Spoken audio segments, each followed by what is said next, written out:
ছাত্র জনতার রোষানলে ধ্বংসস্তূপ শেখ মুজিবের বাড়ি। জেলায় জেলায় বুলডোজার কর্মসূচি। সাবেক এমপি মন্ত্রী মেয়রদের বাসভবন তছনছ।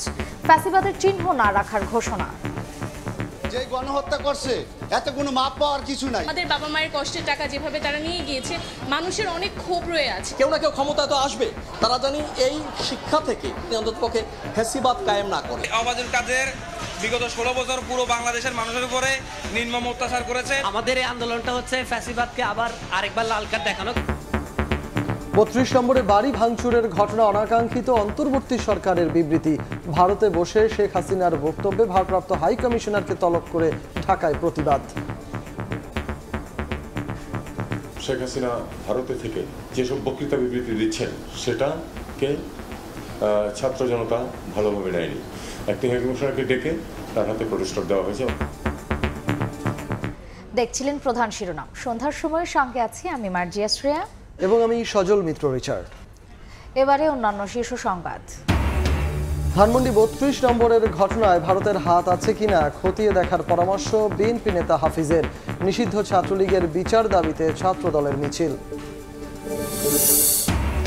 5 বছরে শেখ হাসিনার বিদেশ ভ্রমণে বিমানের ভিভিআইপি ফ্লাইটে খরচ 200 কোটি টাকা। ডক্টরেট ডিগ্রি নেয় অর্থ অপচয়, খতিয়ে দেখবে দুদক। প্রধান উপদেষ্টার সঙ্গে সাক্ষাতের আশ্বাসে অবরোধ তুলে নিলেন শহীদ পরিবারের সদস্যরা। শাহবাগে যান চলাচল শুরু। বর্তমান সরকারের আমলেই বিচার নিশ্চিতের দাবি সার্জিসের। এবং যানজট কমানোর আশায় রাজধানীতে চালু হলো কাউন্টার ভিত্তিক বাস সার্ভিস। বিভিন্ন রুটে চলবে 21 কোম্পানির 2500-এর বেশি গোলাপি রঙের গাড়ি।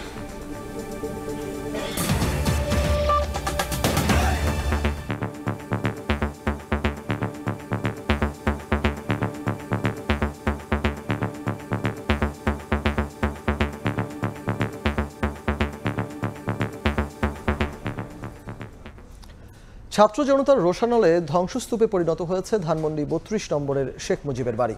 ফ্যাসিবাদের চিহ্ন না রাখার ঘোষণা দিয়ে বুলডোজার কর্মসূচি চলছে বিক্ষুব্ধ ছাত্র জনতার। স্বৈরাচারীর প্রতীক আখ্যা দিয়ে এই ভবন ভেঙে ফেলায় সন্তুষ্ট তারা। একই সঙ্গে জায়গাটি জনকল্যাণে ব্যবহার করার দাবি জানানো হয়। জুলাই হত্যাকাণ্ডের বিচার ত্বরান্বিত করার তাগিদ ছাত্র জনতার।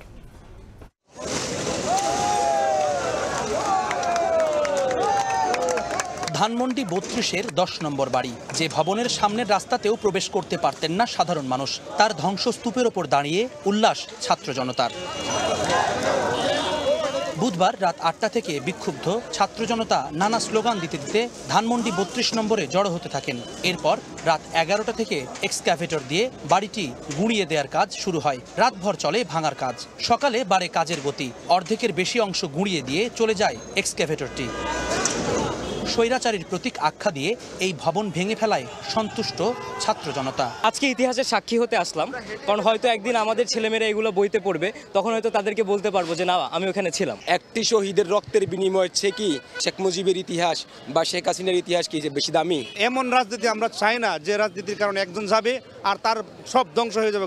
আমাদের কষ্টের টাকা, আমাদের বাবা মায়ের কষ্টের টাকা যেভাবে তারা নিয়ে গিয়েছে, মানুষের অনেক ক্ষোভ রয়ে আছে এটার মধ্যে। আসলে শেষ রক্তবিন্দু দিয়ে হলো আমাদের দেশের স্বাধীনতাকে আমরা অক্ষুণ্ণ রাখার জন্য যখন যেটা প্রয়োজন সেটাই সিদ্ধান্ত নেব এবং ইনশাআল্লাহ বাস্তবায়ন করব। আগামীতে কেউ যেন ফ্যাসিস্ট হয়ে না ওঠে, এই কারণে স্বৈরাচারীর সব প্রতীক ধ্বংস করার দাবি সাধারণ মানুষের। একই সঙ্গে জায়গাটি জনকল্যাণে ব্যবহার করার দাবি জানান আগতরা। জুলাই হত্যাকাণ্ডের বিচার ত্বরান্বিত করারও তাগিদ তাদের। যারা ভবিষ্যতে ক্ষমতায় আসবে তারাও যেন এই থেকে শিক্ষা গ্রহণ করে। ফাঁসি ছাড়া কোনো পথ নাই, তার ফাঁসি হবে, তারপরে আমরা শান্তি পাবো। আমি মনে করি এই জায়গাটার একটা সুষ্ঠু ব্যবহার করা দরকার। ঘটনার সূত্রপাত বুধবার। নিষিদ্ধ ঘোষিত সংগঠন ছাত্রলীগের ভার্চুয়াল অনুষ্ঠানে যুক্ত হয়ে ক্ষমতাচ্যুত প্রধানমন্ত্রী শেখ হাসিনার ভাষণের ঘোষণার প্রতিবাদে মার্চ টু ধানমন্ডি ৩২ কর্মসূচির ডাক দেন বিক্ষুব্ধ ছাত্র জনতা। ধানমন্ডি ৩২-এর যেই ভবনের সামনের রাস্তাতেও সাধারণ মানুষ স্বাধীনভাবে চলাফেরা করতে পারতেন না, ছিল নিষেধাজ্ঞা। সেই ভবনটির ধ্বংসস্তূপে আজকে দাঁড়িয়ে আছেন ছাত্র জনতা।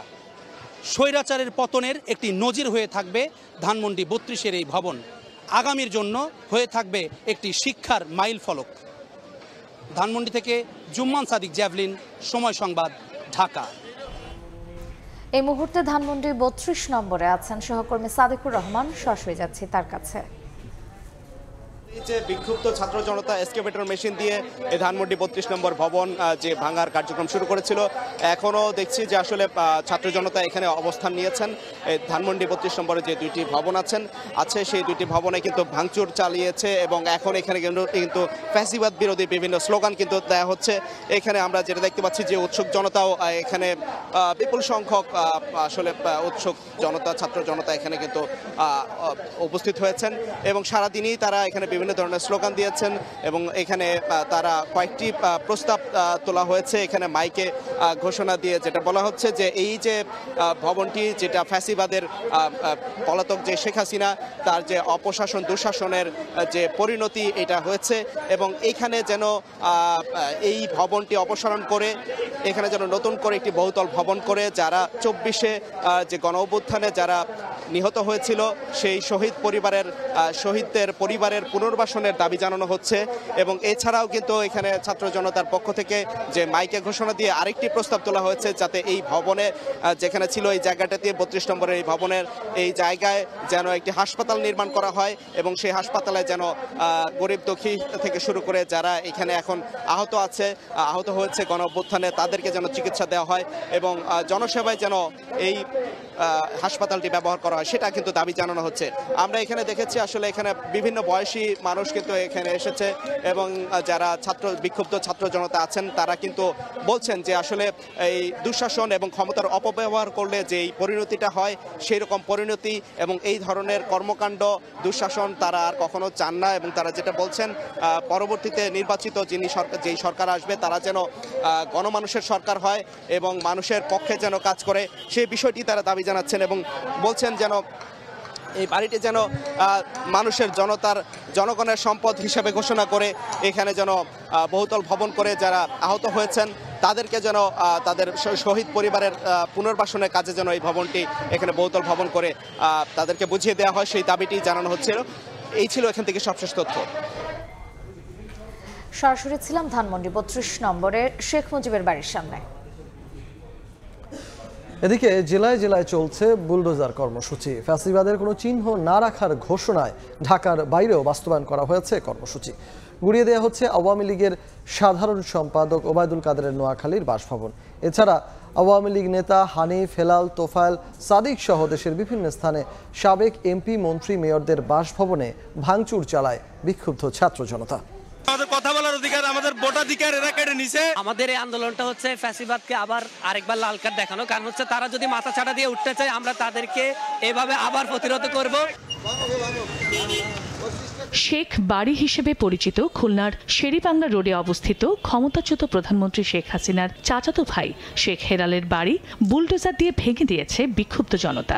দোতলা বাড়িটি এখন ধ্বংসস্তূপ। তাদের ভয়তে অনেকে খুলনা শহরে থাকতে পারতো না। এই বাড়িতে বসে মানুষকে যেভাবে নির্যাতন, জুলুম, অত্যাচার করে গেছেন, এই জন্য এখানে মানুষ ক্ষিপ্ত হয়ে গেছে। এদিকে খুলনা বিশ্ববিদ্যালয়ের প্রবেশ মুখে শেখ মুজিবুর রহমানের মুরালেও ভাঙচুর চালানো হয়।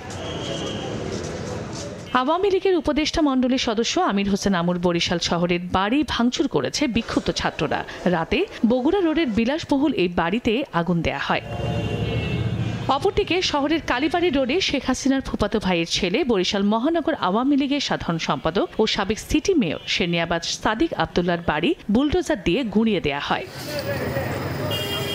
আওয়ামী লীগের আরেক নেতা ও সাবেক মন্ত্রী তোফায়েল আহমেদের ভোলার গাজীপুর রোডের বাড়ি প্রিয় কুটিরে ভাঙচুরের পর আগুন দেয় বিক্ষুব্ধ জনতা। এদিকে কুষ্টিয়ায় শহরের পিটিআই রোডে মাহবুবুল আলম হানিফের বাড়িও গুঁড়িয়ে দিয়েছে ছাত্র জনতা। এছাড়া কুমিল্লায় সাবেক এমপি আকম বাহাউদ্দিন বাহারের বাড়িতে ভাঙচুরের পর আগুন দিয়ে পুড়িয়ে দিয়েছে বিক্ষুব্ধরা।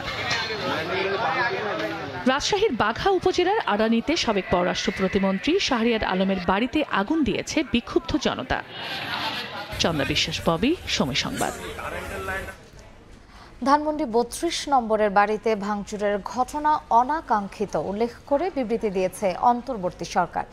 ভারতে বসে জুলাই অভ্যুত্থানের বিরুদ্ধে শেখ হাসিনার উস্কানিমূলক বক্তব্যের কারণে জনমনে ক্রোধের বহিঃপ্রকাশ বলেও উল্লেখ করা হয় বিবৃতিতে। শেখ হাসিনা ক্ষমতায় থাকাকালীন যে সুরে কথা বলতেন, পালিয়ে যাওয়ার পরেও একই হুমকি ধামকির সুরে গণ অভ্যুত্থানে অংশ নেওয়া প্রতিটি মানুষের বিরুদ্ধে কথা বলায় এই বিশৃঙ্খলা হয়েছে বলে মনে করছে সরকার। তার এই সহিংস আচরণের প্রতিক্রিয়া হিসেবে ৩২ নম্বরের বাড়ি ভাঙচুরের ঘটনা ঘটেছে। অন্তর্বর্তী সরকার দেশ ও জনগণের নিরাপত্তায় সর্বোচ্চ সতর্ক বলেও উল্লেখ করা হয় বিবৃতিতে।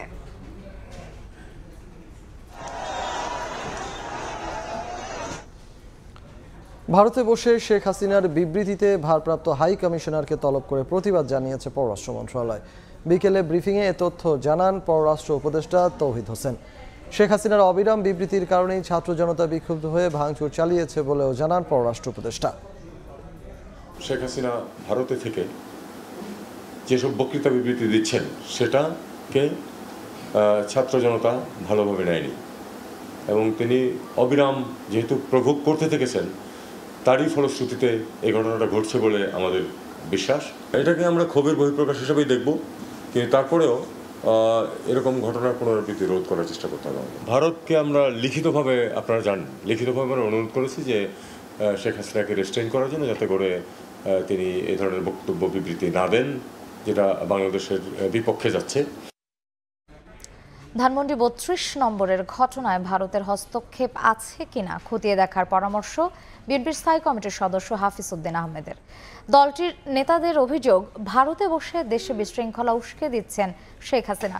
ষড়যন্ত্র ঠেকাতে দ্রুত নির্বাচন দেওয়ার আহ্বান তাদের। ধানমন্ডি ৩২ আওয়ামী লীগের ইতিহাস বহন করছে শেখ মুজিবের বাসভবন ও জাদুঘর।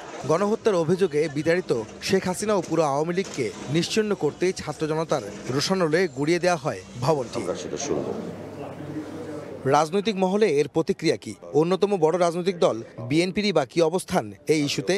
এখনই মুখ খুলতে না চাইলেও জাতীয় প্রেস ক্লাবে এক আলোচনায় দলটির নেতারা শঙ্কা প্রকাশ করেন দেশ ভালো দিকে যাচ্ছে না। যত দ্রুত সম্ভব জাতীয় নির্বাচনের ব্যবস্থা করে নির্বাচিত জনপ্রতিনিধির হাতে ক্ষমতা দিলে পরেই তখন আমরা মনে করব যে হ্যাঁ, সত্যিকার অর্থেই গণতন্ত্র এখন সঠিক একটা পথে উঠেছে। বিএনপির স্থায়ী কমিটির সদস্য অবসরপ্রাপ্ত মেজর হাফিজ উদ্দিন আহমেদ ধানমন্ডি ৩২-এর ভবন ভাঙার ইস্যুতে সরকারের ভূমিকা কি তা জানতে চান। গতকালকে যে ঘটনা ঘটেছে সেটি এখনো চলমান, সেটি এখনো শেষ হয় নাই। এটি কারা করেছে এই তথ্য আমাদের কাছে নাই। এতে সরকারের কি ভূমিকা ছিল সেই তথ্য আমাদের কাছে নাই। বিশেষ করে এর মধ্যে প্রতিবেশী রাষ্ট্রের কোনো হস্তক্ষেপ আছে কিনা সেটিও আমরা জানার চেষ্টা করব। গণতন্ত্র বিরোধীদের ষড়যন্ত্র অব্যাহত আছে দাবি করে মেজর হাফিজ বলেন, এই বছরের মধ্যে নির্বাচন হওয়া প্রয়োজন। সরকারকে এই ব্যাপারে দ্রুত ব্যবস্থা নেওয়ার তাগিদ দেন তিনি। এই বছরের মধ্যে পার্লামেন্ট নির্বাচন অনুষ্ঠিত হওয়া প্রয়োজন। জনগণ মত প্রকাশ করবে স্বাধীনভাবে, একটি সুষ্ঠু নিরপেক্ষ নির্বাচনের মাধ্যমে তারা তাদের প্রতিনিধি বেছে নেবেন। সংস্কারের নামে সময় ক্ষেপণ না করার আহ্বান জানিয়ে বিএনপি নেতারা বলেন, ফ্যাসিস্টরা এখনো সক্রিয়, তাই হাসিনা বিরোধী জাতীয় ঐক্য প্রয়োজন। আহমেদ সালেহিন, সময় সংবাদ, ঢাকা। শেখ হাসিনার বিরুদ্ধে রাষ্ট্রীয় শত শত কোটি টাকা অপচয় করে বিদেশ ভ্রমণ ও ডক্টরেট ডিগ্রি অর্জনের অভিযোগ অনুসন্ধানে নেমেছে দুদক। সংস্থাটি বলছে, গত 5 বছরে শেখ হাসিনার বিদেশ সফরে বিমান বাংলাদেশের খরচ হয়েছে 200 কোটি টাকা। এছাড়া দুদকের গোয়েন্দা অনুসন্ধানে উঠে এসেছে সরকারি লবিস্ট নিয়োগ ও স্বার্থ পরিপন্থী চুক্তির মাধ্যমে বিভিন্ন দেশ থেকে ডিগ্রি গ্রহণের। সাবেক প্রধানমন্ত্রী শেখ হাসিনা বিদেশ সফরে গেলে বিমান বাংলাদেশ এয়ারলাইন্সের অত্যাধুনিক উড়োজাহাজ ব্যবহার করতেন সরকারি টাকায়। দুদক বলছে, টানা 16 বছর ক্ষমতায় থাকাকালে জাতিসংঘের অধিবেশনে সরকার প্রধান হিসেবে যোগ দিতেন সফরসঙ্গীদের বিশাল বহর নিয়ে। দুদক জানায়, 2019 থেকে 2024 সাল পর্যন্ত 5 বছরে রাষ্ট্রীয় বিমান সংস্থাটি 250 কোটি টাকা ব্যয়ে 48টি ভিভিআইপি ফ্লাইট পরিচালনা করেছে। এসব সফরে শেখ হাসিনা ব্যয় করেছেন প্রায় 200 কোটি টাকা। প্রয়োজনের অতিরিক্ত জনবল নিয়ে বিদেশ ভ্রমণ, যেখানে নীতিমালা বহির্ভূত কিছু রয়েছে কিনা এবং সেখানে সরকারি অর্থের অপচয় হয়েছে কিনা, এই বিষয়গুলো যাচাইয়ের জন্যই প্রকাশ্য অনুসন্ধানের সিদ্ধান্ত গৃহীত হয়েছে। এদিকে জাতীয় স্বার্থের পরিপন্থী চুক্তি এবং সরকারি অর্থের বিনিময়ে লবিস্ট নিয়োগ করে ভারতের ত্রিপুরা, বিশ্বভারতীয় বিশ্ববিদ্যালয় এবং বেলজিয়াম থেকে ডক্টরেট ডিগ্রি নেওয়ার গোয়েন্দা তথ্য পেয়েছে দুদক, যার ভিত্তিতে ভুয়া ডক্টরেট ডিগ্রি অর্জনের কারণ খতিয়ে দেখবে সংস্থাটি। ডিগ্রি অর্জনের ক্ষেত্রে সরকারি কোনো অর্থের অপচয় হয়েছে কিনা, সরকারি অর্থের কোনো বিষয় এখানে ছিল কিনা, জাতীয় স্বার্থের পরিপন্থী কোনো চুক্তির বিনিময়ে এই ধরনের ডিগ্রি অর্জন করা হয়েছে কিনা, এই সব বিষয়গুলোই অনুসন্ধানকালে দেখা হবে। এদিন ঋণের নামে ন্যাশনাল ব্যাংক থেকে 910 কোটি টাকা আত্মসাতের অভিযোগে দেশ টিভির এমডি আরিফ হাসান, শিকদার পরিবার সহ সংশ্লিষ্টদের বিরুদ্ধে 4টি মামলা করেছে দুদক। তাসলিম তৌহিদ, সময় সংবাদ, ঢাকা। গণ অভ্যুত্থানের সমন্বয়ক ও প্রধান উপদেষ্টার সঙ্গে সাক্ষাতের আশ্বাসে শাহবাগ মোড়ের অবরোধ তুলে নিয়েছেন শহীদ পরিবারের সদস্যরা। সন্ধ্যা 6:30টার দিকে শাহবাগ মোড় দিয়ে যান চলাচল শুরু হয়েছে। রাষ্ট্রীয় স্বীকৃতি, দ্রুত বিচার সহ 3 দফা দাবিতে বেলা 11টার দিকে শাহবাগ অবরোধ করেন শহীদ ও আহতদের স্বজনরা। এতে শাহবাগ সহ আশপাশের সড়কে দেখা দেয় তীব্র যানজট। বিকেল 3টার দিকে প্রধান উপদেষ্টার কার্যালয় থেকে সাক্ষাতের ফরমান নিয়ে ঘটনাস্থলে যান পুলিশের অতিরিক্ত কমিশনার নজরুল ইসলাম, তবে তা প্রত্যাখ্যান করেন বিক্ষোভকারীরা। সন্ধ্যার দিকে শাহবাগে গিয়ে বিক্ষোভকারীদের সঙ্গে আলাপ করেন জাতীয় নাগরিক কমিটির মুখ্য সংগঠক সার্জিস আলম। পরে প্রধান উপদেষ্টার সঙ্গে সাক্ষাতের আশ্বাসে অবরোধ তুলে নেওয়া হয়। এ সময় সার্জিস আলম বলেন, দাবিগুলো দ্রুত পূরণ না করলে তা হবে এ সরকারের সীমাবদ্ধতা।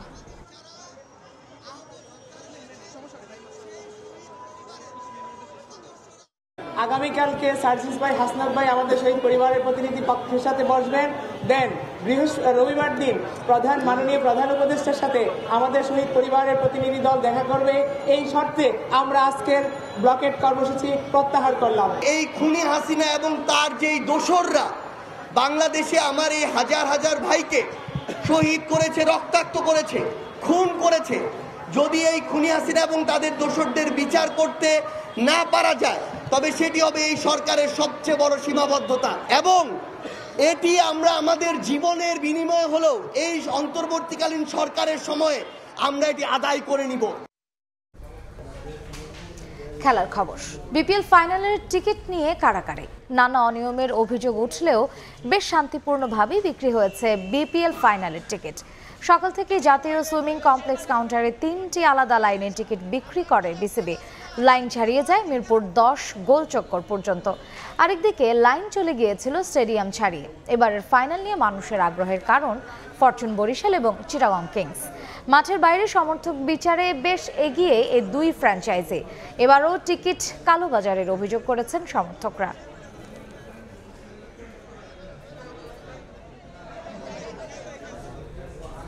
এ পর্যায়ে শীর্ষ সংবাদ জানিয়ে দিচ্ছি আরেকবার।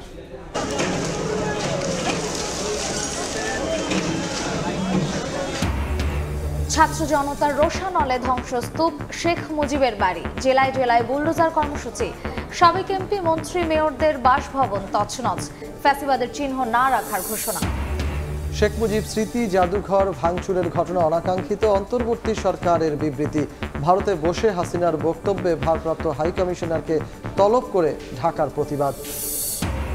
এবং ধানমন্ডি 32 নম্বরের ঘটনায় ভারতের হাত আছে কিনা খতিয়ে দেখার পরামর্শ বিএনপি নেতা হাফিজের।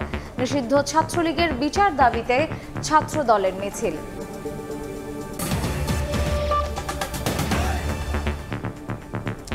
এই ছিল সন্ধ্যা সময়ে। সঙ্গেই থাকুন সময়ের।